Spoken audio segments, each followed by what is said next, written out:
love that. I think it's beautifully understated Yeah. in here, and that's what makes it feel sophisticated.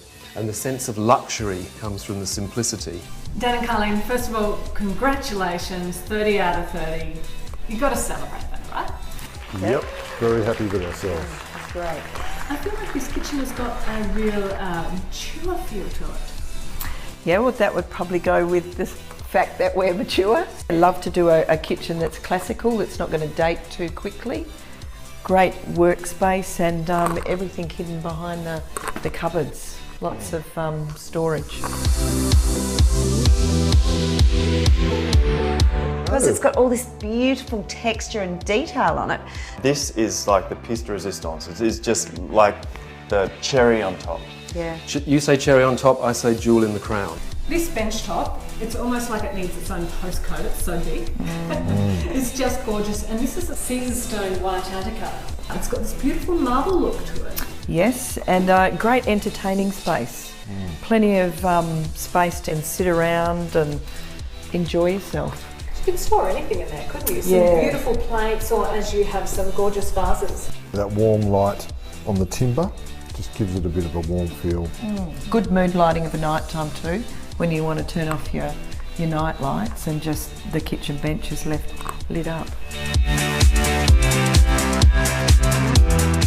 This is stunning. It's got a beautiful texture to it, very stylish. One of the first things you notice when you walk into the home and then into the kitchen is this Cherry Riftwood cabinetry, and that extends all the way down into the butler's pantry.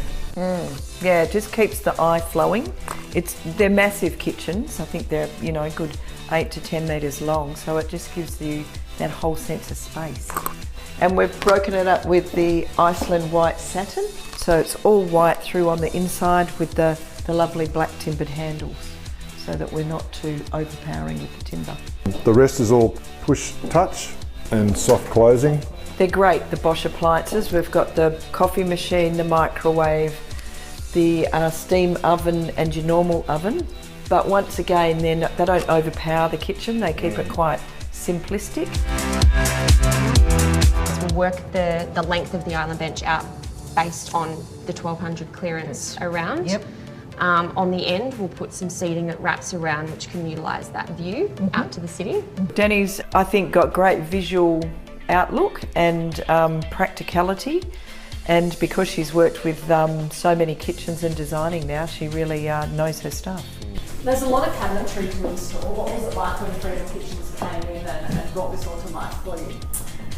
They'd taken over the whole apartment at that stage. We had to move everything else out for the kitchens to be stored prior to them going in. Because we've gone to the ceiling, there was probably a little bit more than what other people have.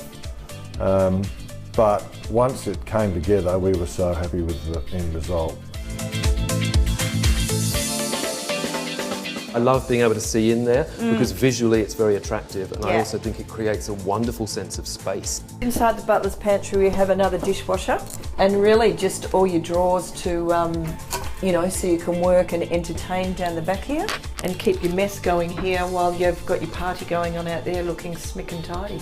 But the whole thing flows through with a big opening so that when you're in one end of the big kitchen, you can see through to the butler's pantry, which makes the space look much bigger. But once you're in here, you're tucked away, you can do all your prep work, and it blends well. This is beautifully done. It's a very high-end European kitchen, and I think they're really honing in on who their buyer is.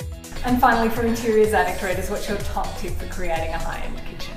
Mine would be, whenever you can, use the Caesar stone bench tops. They look as good 10 years later as they do the day that you install them. Great to work with, great to keep clean, great workspace. And for a practicality way of keeping your kitchen usable is to try and get as much space as you can between your island bench and your cabinetry. Sometimes it might be hard with what you've got, but just make sure that you've got enough room that you can open cupboards and swing around.